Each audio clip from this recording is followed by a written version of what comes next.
stand out in my mind. Maokai, I guess, being the other one. A good call. Yeah. At least already taken off the table. You at least have 2 to 3 options in the AD carry role. It's where this, in my mind, really just is that top tier jungler.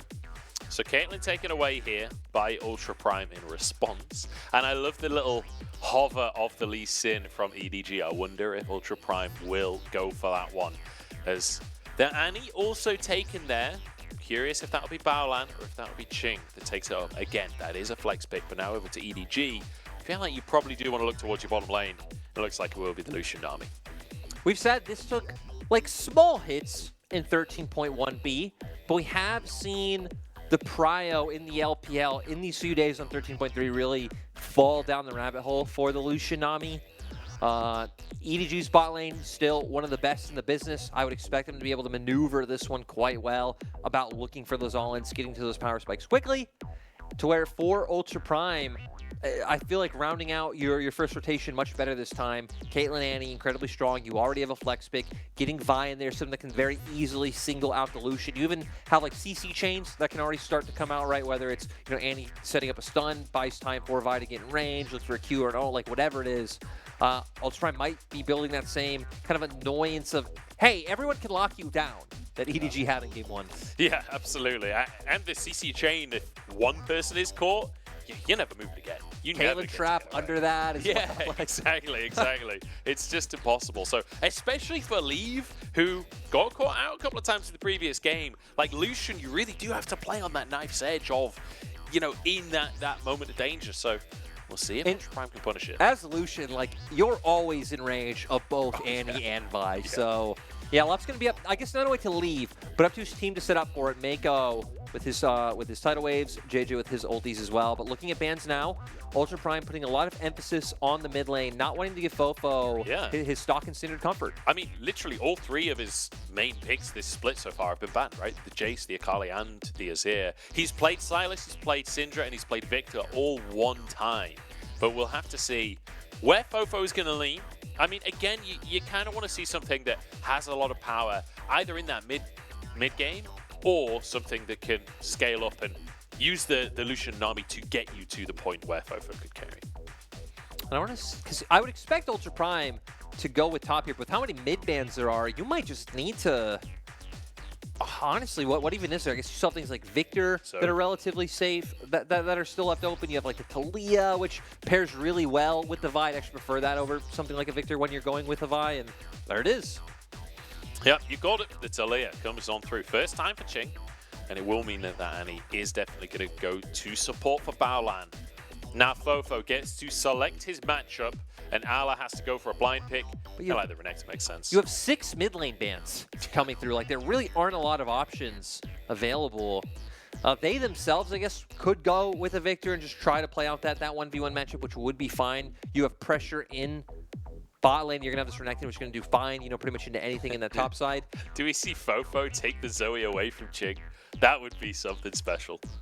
Oh! You have the Maokai, so you're already set up with AP damage in your composition.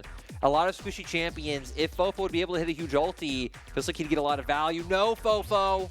Come on, go for the Yone! We have seen some blind Yones that did not work out, I will say. But looks like he's just going to go for the Viktor. Yeah. Classic FoFo. He does love a control mage, it has to be said. And now for Ultra Prime, a top laner. I really think they could just go with frontline. We even saw them like hover like the Sion before, like any generic tank champion. Yeah, fits the boat, just do it. You have enough damage elsewhere. Now getting even more engaged, putting even more threat onto Leave and FoFo. I really like what Ultra Prime have. A lot of engage, a lot of ways to lock you down. Still hard for champions like Lucian and Renekton with their dashes when playing into a Taliyah. Just a lot of good ways to be able to answer to where for EDG, you know, you have Viktor in mid lanes, you have this like solid presence that is going to scale up, but I feel like you're putting a lot on like Jiejie, Leave, Meiko to get things done down in that bot side. Yeah, I feel like pressure has to exist from the word go, right? Where if you let Caitlyn get to that point, I mean, Taliyah kind of can function in that zoning fashion in a similar way. Really show everyone what they're made of. If they could take a game against EDG, that would make a statement for who they are in the LPL. Prime, again, they have been impressing. Might only be at 3-5 in the standings, but came in with incredibly low expectations. EDG on the opposing side maybe coming in with a bit lower expectations in past splits because of all the roster changes. And also, so both teams kind of over-delivering, I think, on where you could have placed them. EDG still expected to be a top team, but I don't know if they were expected to be as dominant as they've been, even taking down JDG, as Munch highlighted earlier. Yeah, we'll have to see. We'll have to see. I think EDG, you know, in the conversation of whether or not this is a top team, right? I feel like you need to be able to beat teams like Ultra Prime 2-0. I think that is a pretty fair statement based on what we've seen from Ultra Prime so far this year. I don't know, though, because, I mean, you look at Weibo. It's like, would you consider Weibo a top team? And, you know, Weibo like got every other year, right? Weibo got destroyed by TT, so. Hey, I'd argue that TT are up there, though, honestly. I agree. Might be a bit harder to argue after the first series. Yeah. But in theory, at least, in theory. From what we have seen, there has been some really, really high-level play from them. It's just maybe not as consistent as we would like, as Leaf managed to dodge that Piltover Peacemaker. For the range advantage, you can see it just whittling away at the EDG health bars. And that's the dynamic you're going to be looking at. Ultra Prime's bot lane, able to whittle them down, prevent the 2v2s from coming out. And the nice thing is you don't even have to really allocate mana to whittle them down, because when you're going up against an enchanter, it's like, hey, at least if they had to rely on spells, Meiko can then just heal them both back up. But Meiko's mana pool definitely going to get tested going up against the Caitlyn and the Nami. Yeah, gonna try and keep Leave alive as Jiejie moves into the bottom side. But for how long can he pull it off? Doggo and Baolan trying to crash this wave as fast as they can. Jiejie wants to make a gank happen, but he knows that that's warded. It was pinged, I believe. His Leave goes to a bit of damage onto the Baolan with a stun there. Heal comes out from Doggo immediately. Jiejie could go for a flash, and he will be able to do so. Bramble smash back into the play. Doggo the target. First blood for Leave. Nick on the response, trying to get into the play, but the body blocks from Meiko and Jiejie. Two bouncers. Make sure Leave walks away. EDG knowing exactly what they need to do to be able to play out through the straps. Set Leave and Meiko up for success. 3 camp into bot side gank coming out for Jiejie, and already getting off to your Lucian having the first blood. So great things from EDG. Now no flash down there for Baolan, no heal on Doggo.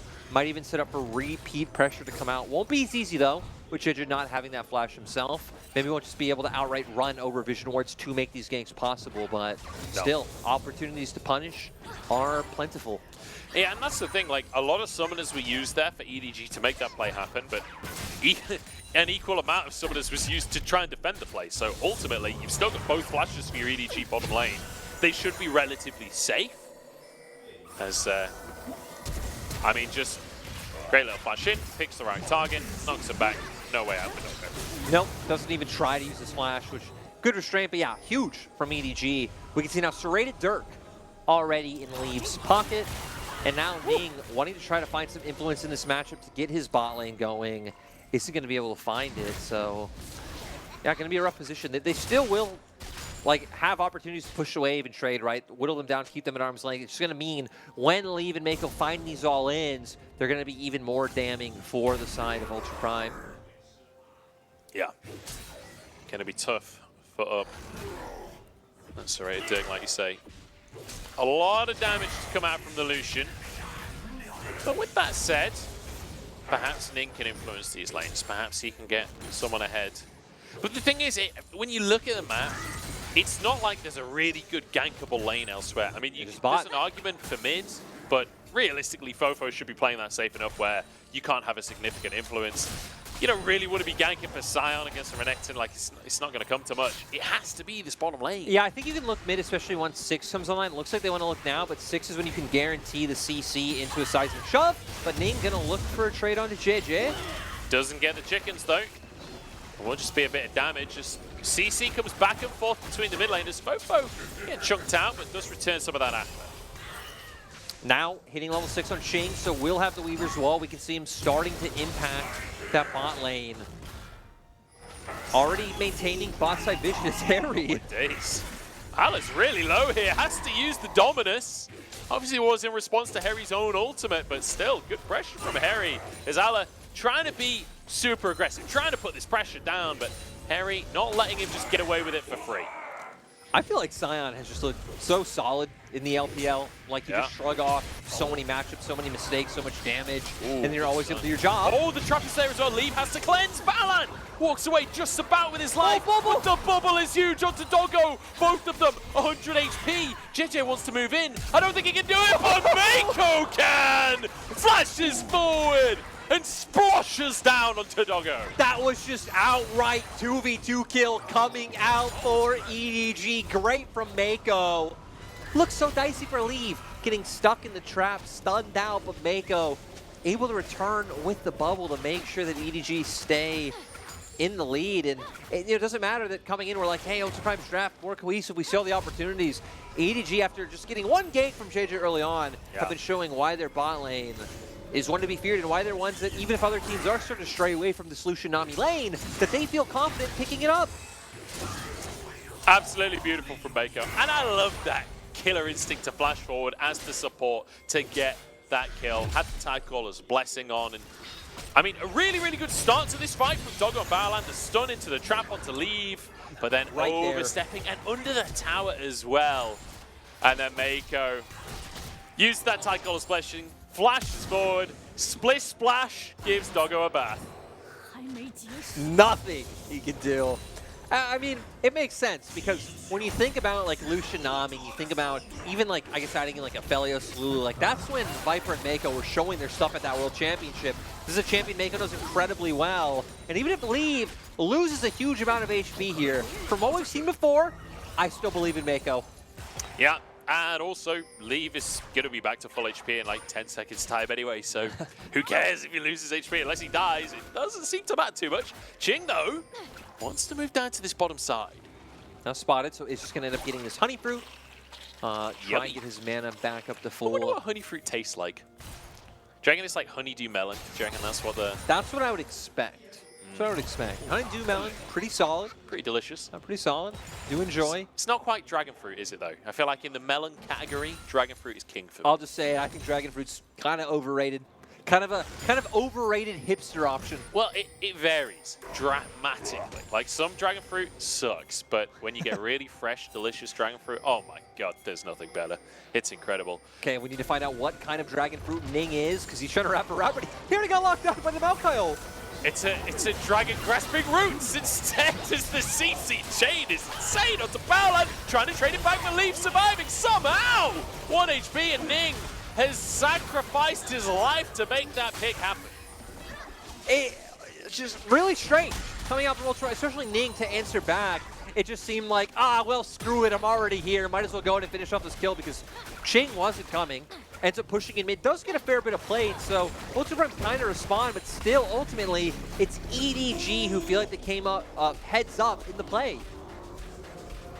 Well, Thomas the Tank Engine re-enters the top lane, but it will just be to farm. That was unfortunate bot side, though, because, you know, assuming my eyes were correct, I believe Ning gets caught by the Maokai ultimate from over the wall, and even is just kind of like, yeah, what's going on here? We're gonna get a replay. So Ning looking for the opportunity. Yeah. Oh yeah, he did. Gets turned it up. Decides to run all the way around when he notices multiple members coming on through. And then, I mean, again, just great chain, great ultimate coming out from Meiko to set it all up. And then here, Ning completely commits, but look at the mini-map. Qing doesn't even opt into electing to come, which just means Ning will die. He will go down. Yeah. At least he did get that one kill onto Leave, but doesn't feel like enough at this point. Meiko trying to find Baolan. I guess I don't know how much of a shutdown there was on the Lucian. It can't have been a ton. Yeah. But, yeah, either way. I love your use of phrase there when you were talking about whether or not Ning got rooted.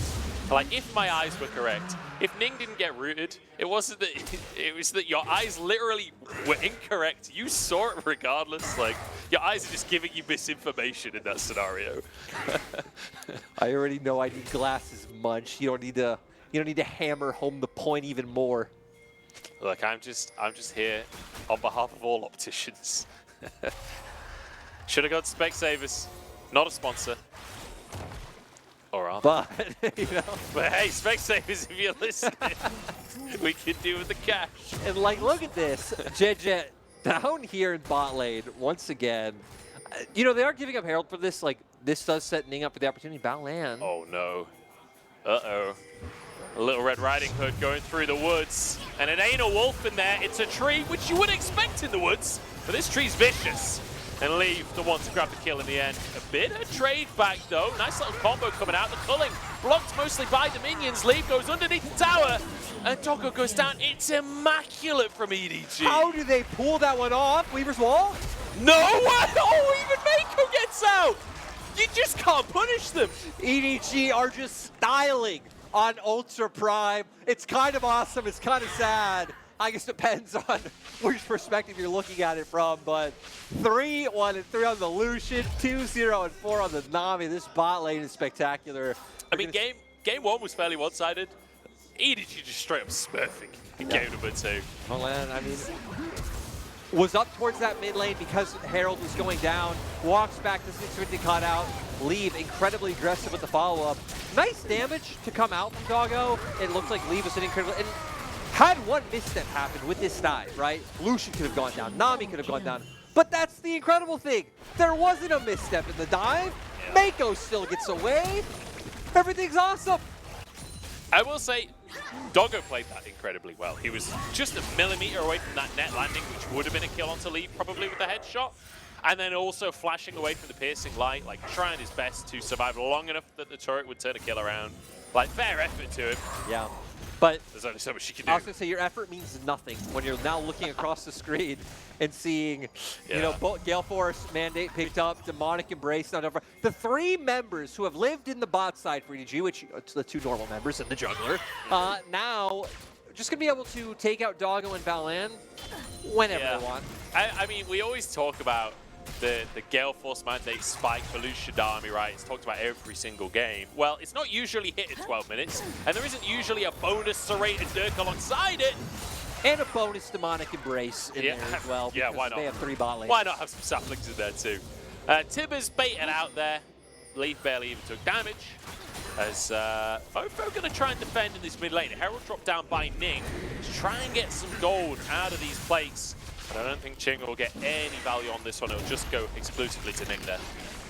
I feel like they need to pick up Ming for this roster. And then we need to find an AD carry and a top laner who have a 4-letter ING We have Qing. name. Qing. You know, WE, I think W's Academy team right now.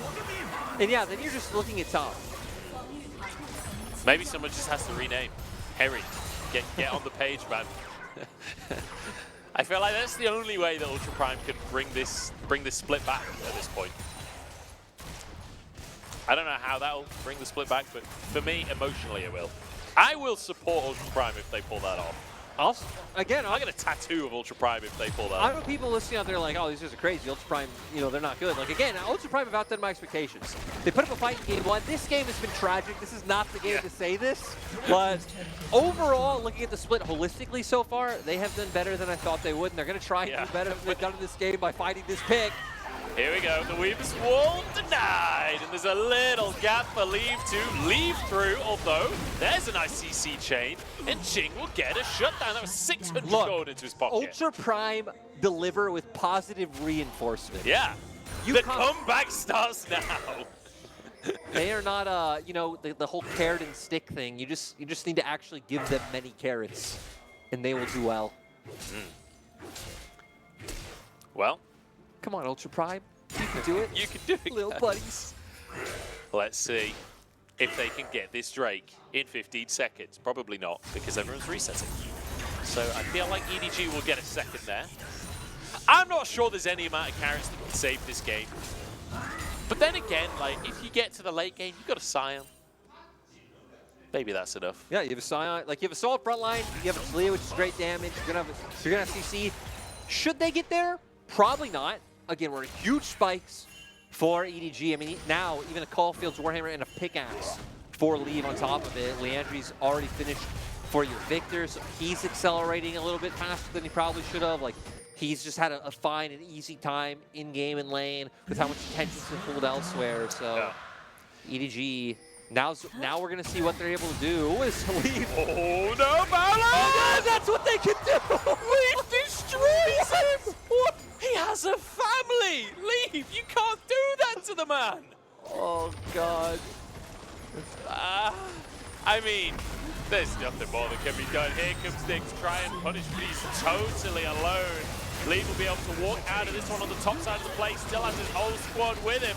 His FoFo forces everyone else out of the fight.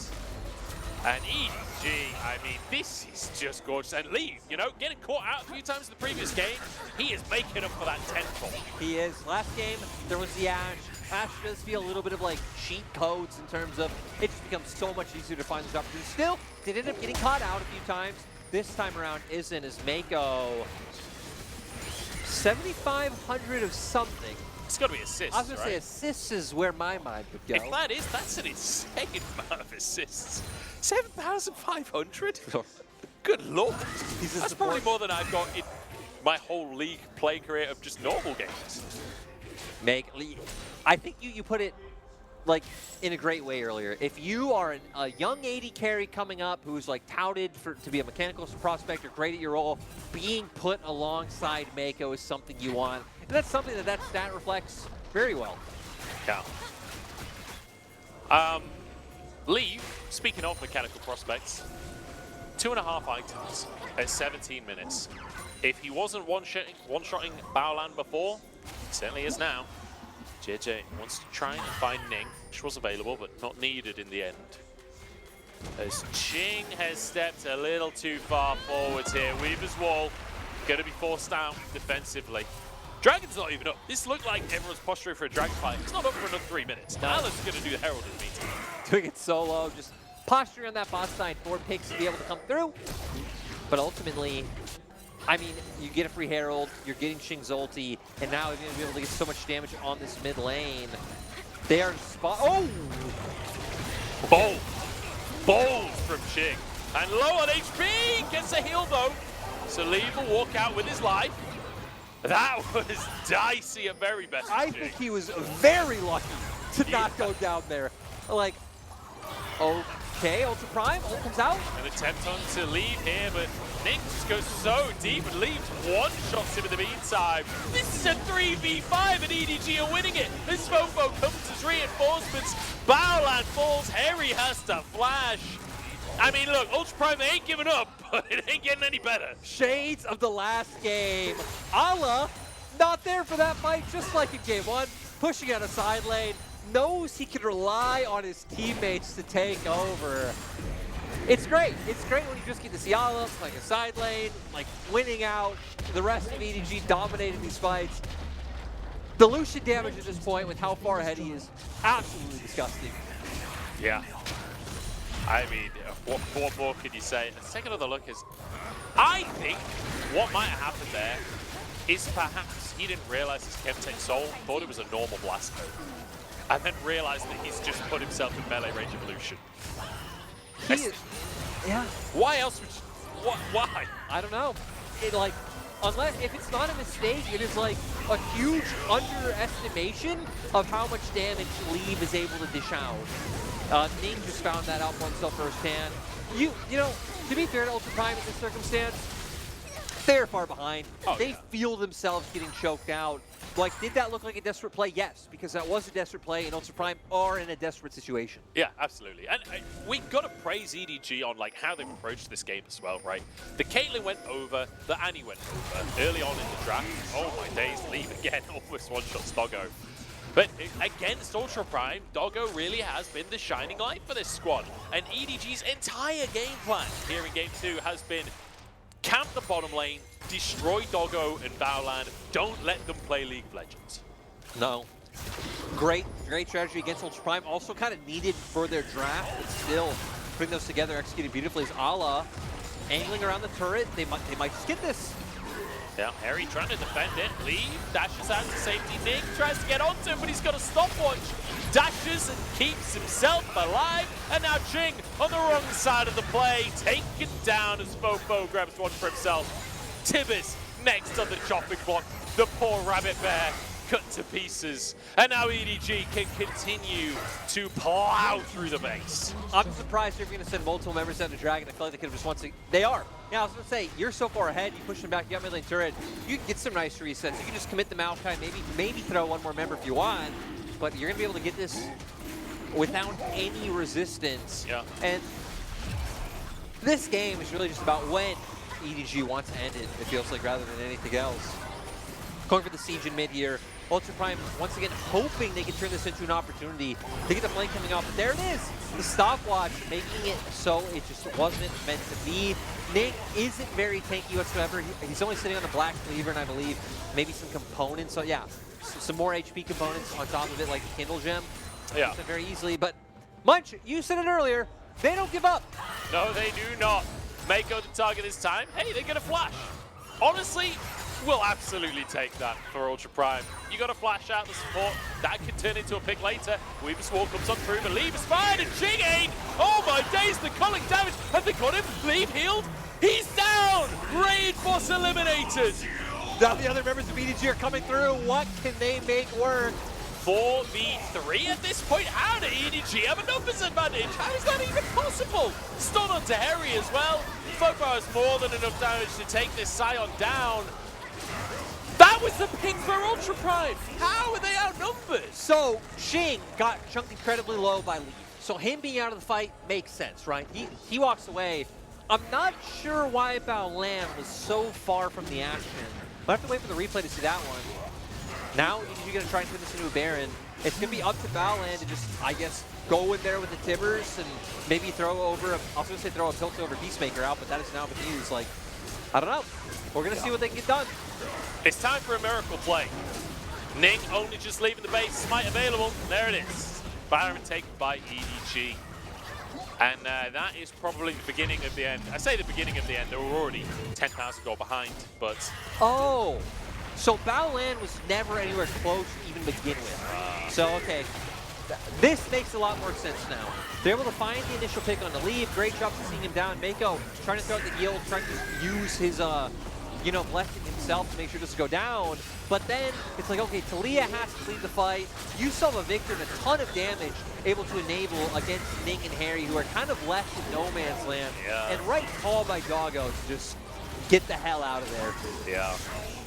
All right, so the resets have come on through, which then does bring up the question of coordination here for Ultra Prime, right? Because they started that fight. They were the ones that went for that pick, and granted, they did get the pick on to Leave, but... I think it's hard to criticize coordination where they're at a point where they just have to go for a pick when it's, available, right?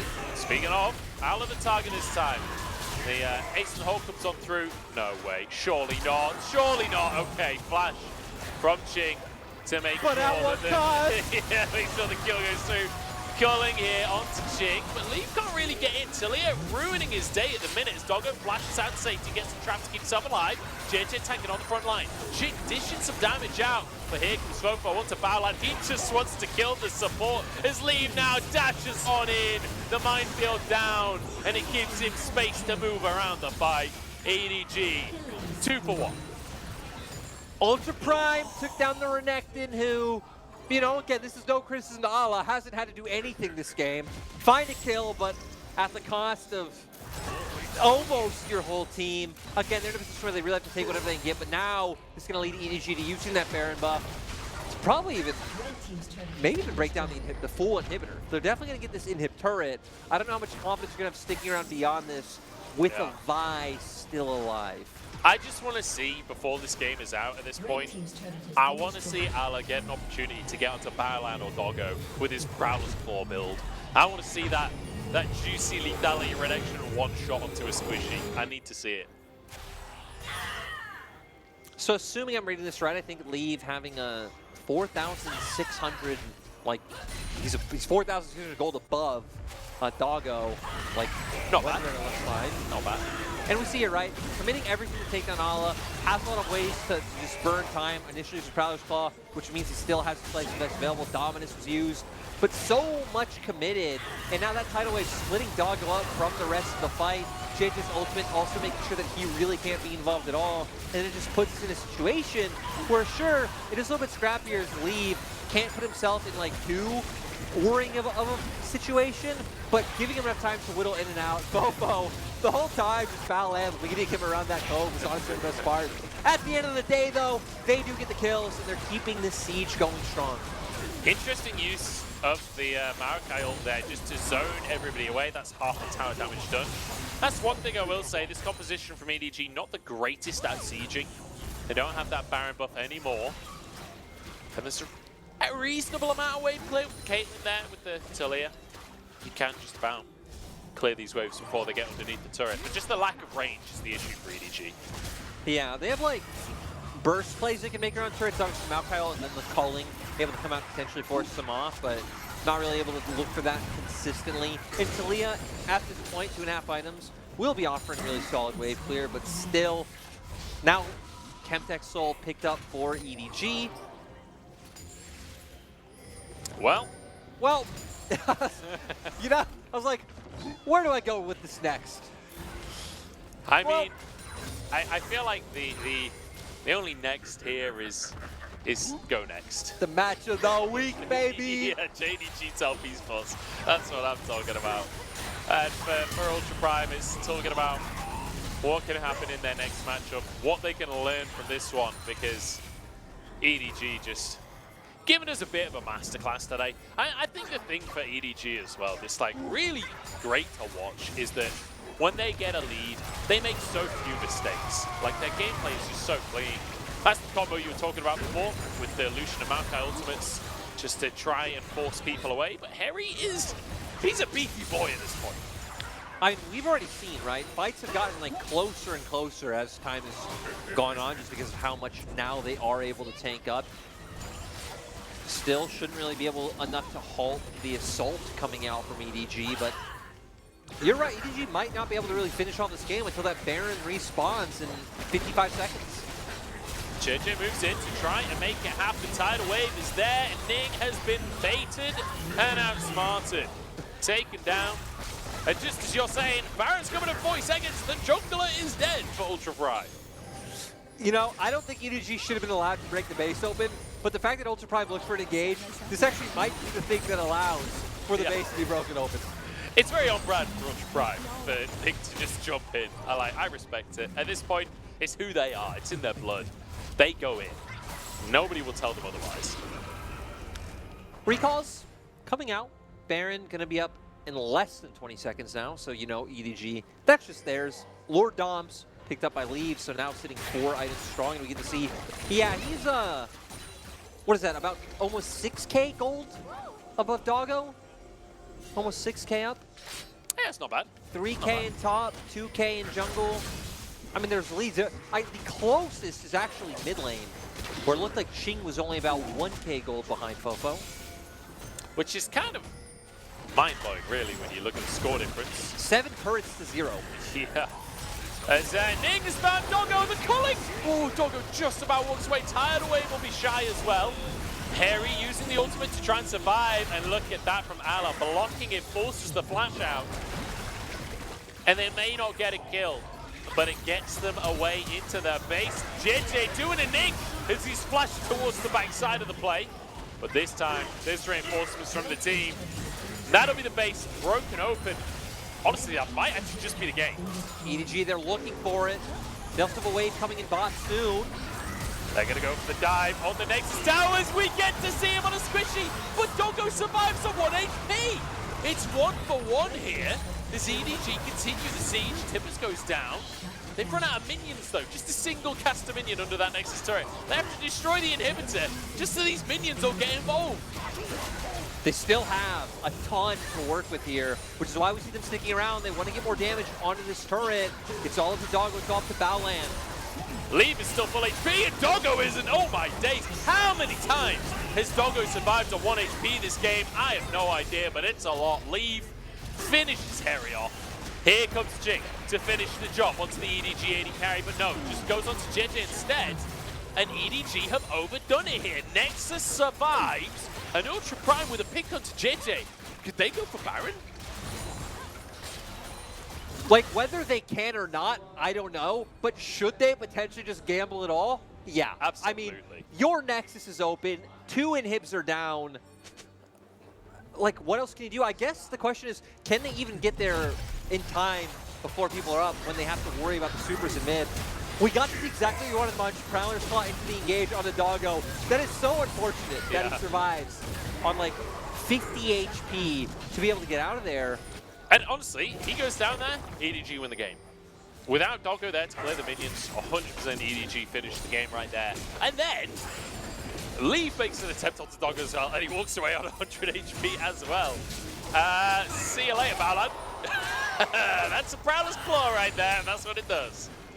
One pick down. Leave also just finished up his collector, so he is now officially full build to where Doggo hasn't even finished his third item yet. This will be Baron, and you would expect after this should be the look for the ending push. Yep. Ale fully prowling at this point, and his claws are out, that's for sure. As now EDG can move towards the base. And with an open nexus and 2 lanes of super minions coming in, surely there's no way for Ultra Prime to defend against this push. As they just need a couple of autos in, and the game will end. Last ditch effort for Ultra Prime. Maokai ult comes out. Stun onto Hery, he's trying to block on the front line. Qing though, almost one shot by FoFo, taken down by the solo laners. And in the meantime, Hery taken apart, Baolan's down, Doggo won't survive this time. A double comes through for Leave. And Hery, he's doing his best to survive, but I don't think Allah's gonna let him get away with that one, or maybe he doesn't have a choice. As the game ends, 26-8 EDG, to make it look easy. EDG were immaculate. Jiejie paying a lot of attention down towards the bottom lane, knowing that's kind of the win condition they need to hammer home on. They need to make sure that this Annie and Caitlyn aren't able to bully out the Lucian Nami, or it feels like they're just going to have so many ways to snowball the game with like bot lane pressure, with Weaver's Wall in mid. They have a cohesive front line for Sion, so their team budget means saying later on. So I love that they just make sure that that's never even allowed to happen. Huge kudos to Lee, but in my mind, like Meiko really being the one to set himself apart in this game. Beautiful bubbles, beautiful ultimates, like there's so many things that Meiko was able to do where